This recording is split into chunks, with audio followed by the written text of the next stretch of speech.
मुझे बहुत प्रसन्नता है कि आज हम सब लोग अपने अपने घर से चलकर इस बृहद बैठक में अपने भारतीय जनता पार्टी के प्रत्याशी श्री मुन्नालाल गोयल जी और श्री प्रद्युमन सिंह जी दोनों को जिताने का संकल्प लेने के लिए एकत्रित हुए।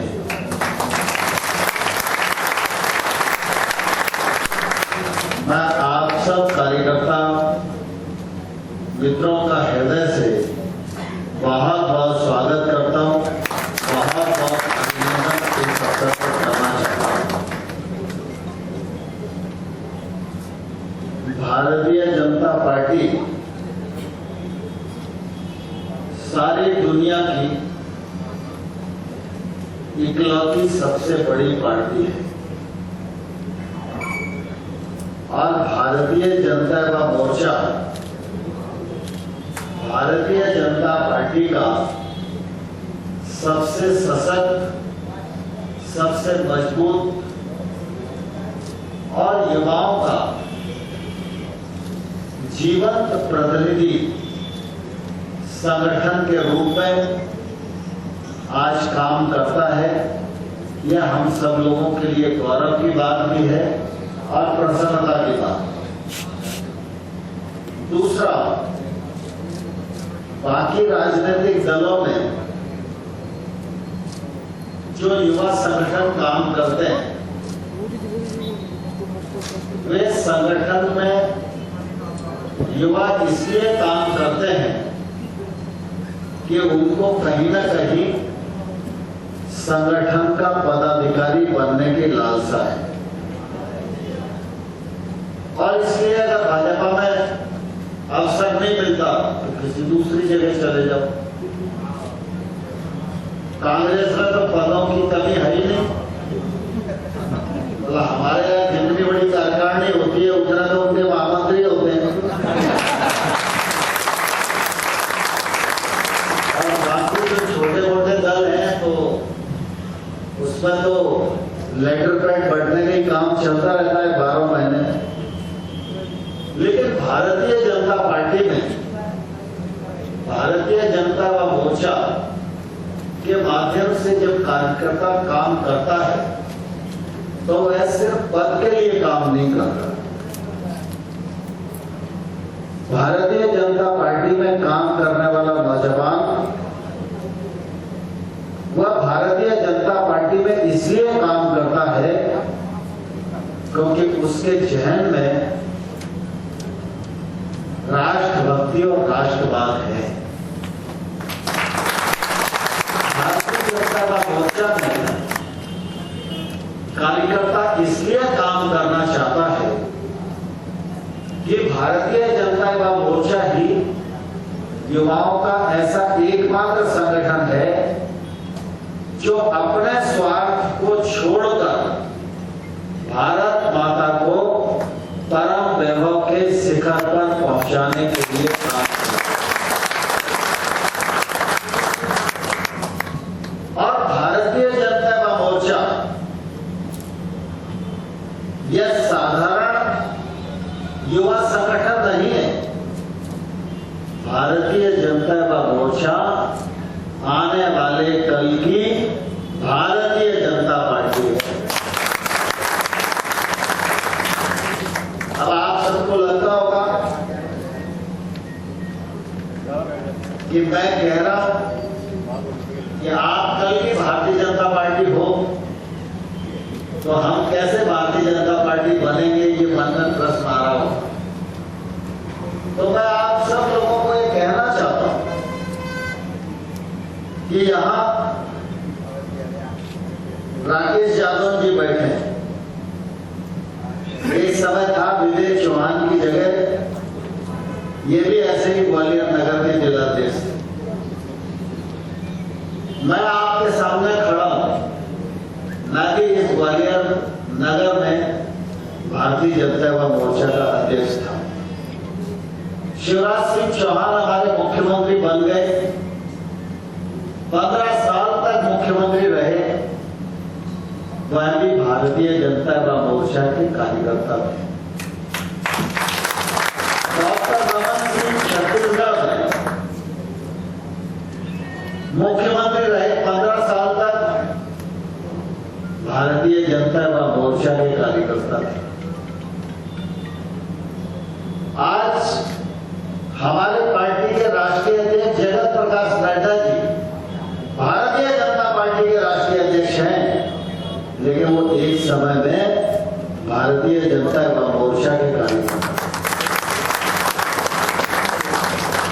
राजनाथ सिंह जी आज देश के रक्षा मंत्री हैं, अमित शाह जी आज देश के गृह मंत्री हैं, नितिन गडकरी जी आज सड़क परिवहन मंत्री हैं। एक समय था जब ये सब लोग भी भारतीय जनता मोर्चा के जिले के कार्यकर्ता। तो जब ये लोग जिले में काम करते और भारतीय जनता पार्टी का भविष्य बने हैं, तो मैं समझता हूं आपके मन में कोई शंका नहीं होना चाहिए कि आप आने वाले कल की भारतीय जनता पार्टी हो। और जब हम आने वाले कल की भारतीय जनता पार्टी है, तो निश्चित रूप से उसके हिसाब से हमको भी अपनी जिम्मेवारी समझने की आवश्यकता है। क्योंकि जब संगठन के पदाधिकारी के नाते, कार्यकर्ता के नाते आप जवाबदारी को ग्रहण करोगे, जवाबदारी निर्वहन करने के लिए अपने आप को योग्य रूप से निर्माण करोगे, तो कोई भी ताकत आपको आगे बढ़ने से नहीं रोक सकती।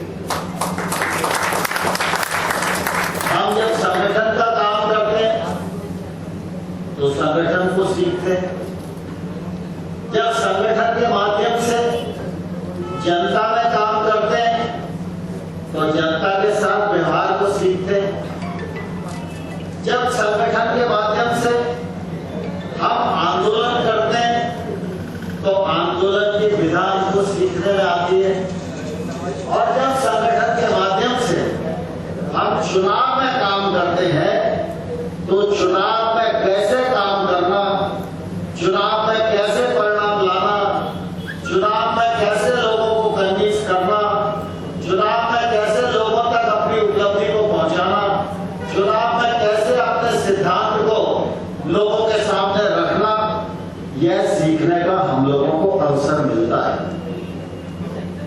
हमारा देश युवाओं का देश है और नौजवान किसी भी देश की ताकत होता है।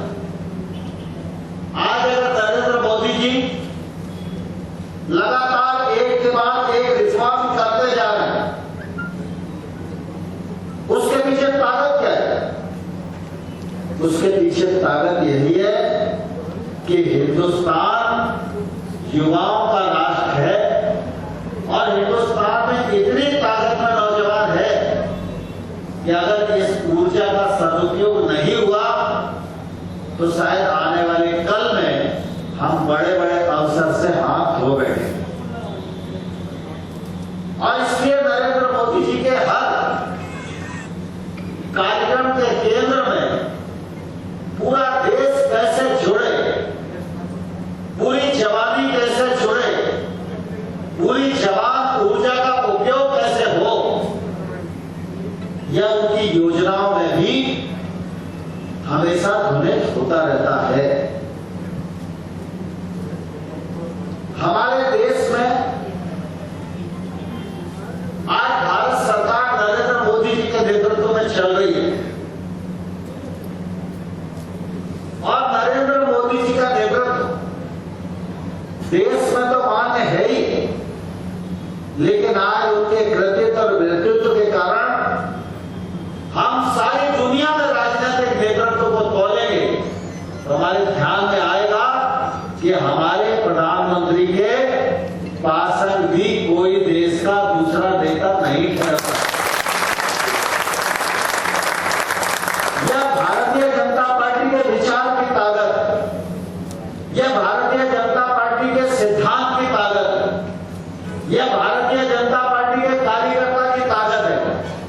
और यह देश के नौजवान की ताकत है और यह ताकत हमारे पूर्वजों की पुण्याई थी और इसी के ताकत के आधार पर आने वाले कल में हमको भारतवर्ष की तस्वीर भी बदलना है और इसी ताकत के सहारे नरेंद्र मोदी जी के नेतृत्व में भारत की तकदीर बदलने का भी काम इस नौजवान को करना। आज मध्य प्रदेश में भारतीय जनता पार्टी की सरकार फिर से बन गई। सरकार बनती है तो अच्छा लगता ही है कि सरकार बनती है तो ताकत बढ़ती है, हमारी प्रतिष्ठा बढ़ती है। लेकिन जब प्रतिष्ठा बढ़ती है तो उस प्रतिष्ठा के पीछे की जो भूमिका है उस भूमिका का भी हमको गंभीरता से अध्ययन करने की आवश्यकता रहती है। आज अगर हमारी ताकत मध्य प्रदेश में बढ़ी और शिवराज सिंह जी मुख्यमंत्री बने तो इसके पीछे मुख्य कारक मुन्ना लाल जी गोयल और प्रद्युम्न सिंह जी का प्रतिष्ठा है।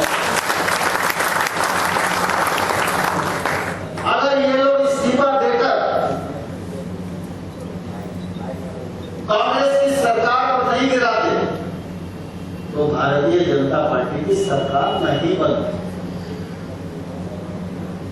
आज अगर भारतीय जनता पार्टी की सरकार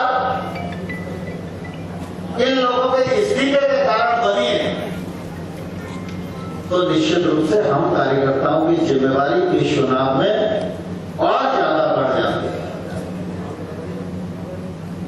आम चुनाव जब होता है तो अलग प्रकार की परिस्थितियां रहती हैं, लेकिन इनके इस्तीफे के कारण सरकार बनी और सरकार बनने के बाद इस उपचुनाव में अपने सभी प्रत्याशियों को जिताना यह भारतीय जनता पार्टी के कार्यकर्ताओं के सामने, युवा मोर्चे के कार्यकर्ताओं के सामने एक बड़ी चुनौती है।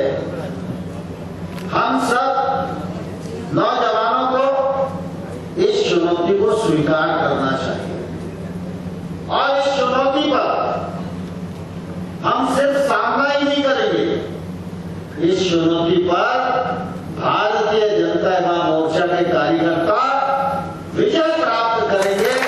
यह संकल्प आज लेने के कारण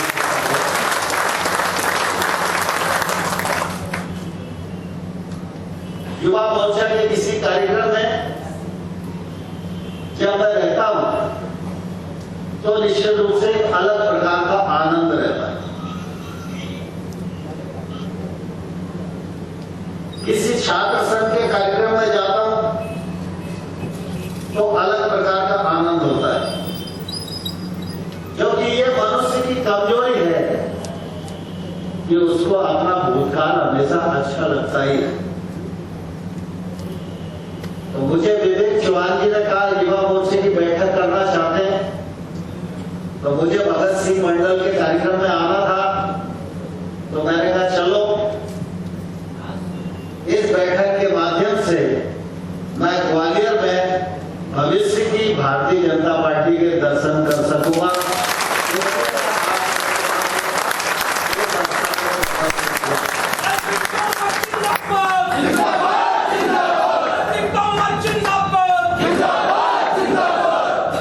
आप सब चुनाव में काम कर रहे हैं, लेकिन मैं आप सब लोगों को इस अवसर पर यह आग्रह करना चाहता हूं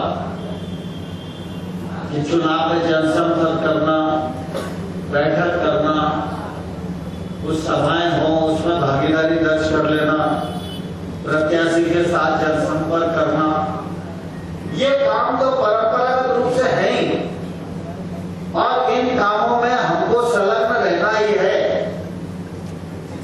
लेकिन मैं भारतीय जनता युवा मोर्चे की टीम से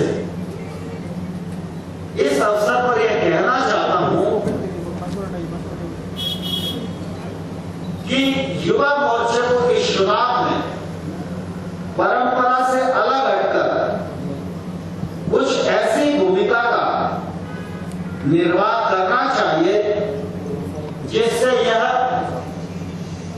शेर सार्थक हो सके कि ये जोर जवानी चलती है वो जोर जवाना चलता है।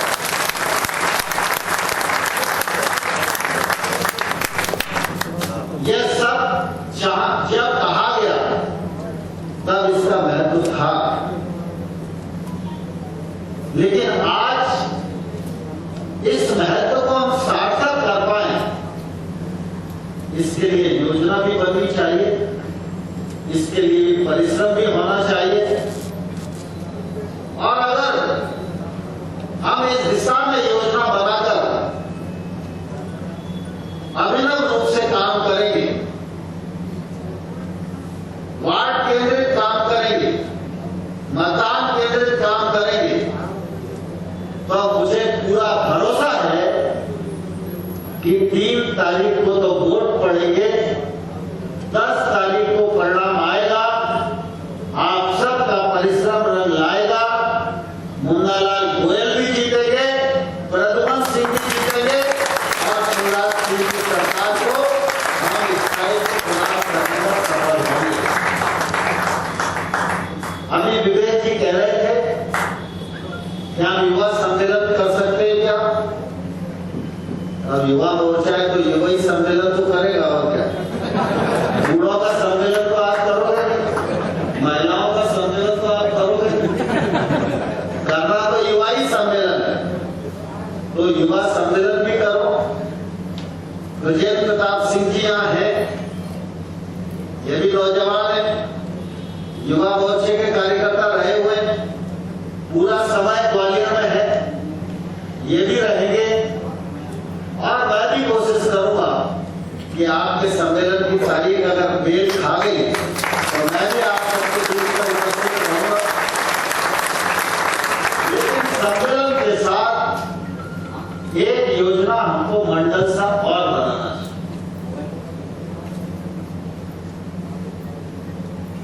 मंडल में सारे युवा मोर्चे के कार्यकर्ता, मंडल में आपके में जिस दिन प्रत्याशी का जनसंपर्क हो उस दिन प्रत्याशी के साथ रहो, लेकिन जब प्रत्याशी का जनसंपर्क नहीं है तो सारे मंडल के कार्यकर्ताओं को इकट्ठा होकर या तो सुबह जल्दी या शाम अनुमति लेकर एक रैली हर वार्ड में बड़ी संख्या के साथ निकालने की योजना बनाना है। क्योंकि चुनाव में हम काम करेंगे, ये तो अपनी जगह सच है, लेकिन चुनाव में हमारा कार्यक्रम और चुनाव में हमारा क्रेडिट ऐसा होना चाहिए जिसके क्रियान्वयन के परिणाम स्वरूप एक नारे को सुनकर सैकड़ों नौजवान खड़े हो जाएं कि अब तो भारतीय जनता पार्टी का कमल हमको खिलाना ही है। और जब वार्ड वार्ड में आप कार्यक्रमों का आयोजन करोगे, जोश के साथ नारे लगेंगे, अपनी उपलब्धियों को नारों के माध्यम से लोगों के साथ खड़ा करोगे, तो निश्चित रूप से उस वार्ड के नौजवानों में उत्तेजना पैदा होगी, नौजवान इकट्ठा होंगे, भारतीय जनता मोर्चा के स्थानीय कार्यकर्ता से संपर्क करेंगे और कुछ ही दिन में आप देखोगे कि उस वार्ड में राजनीतिक गर्मी भी आ गई और उस वार्ड की जो सक्रियता है वो भारतीय जनता पार्टी को जीत के सोपान तक पहुंचाने के लिए तैयार हो गई। आप सब इस दिशा में अग्रसर हो, इस अवसर पर यही प्रार्थना है और मुझे पूरा भरोसा है कि आप सबका परिश्रम आने वाले कल में भारतीय जनता पार्टी की जीत को सुनिश्चित करेगा। धन्यवाद।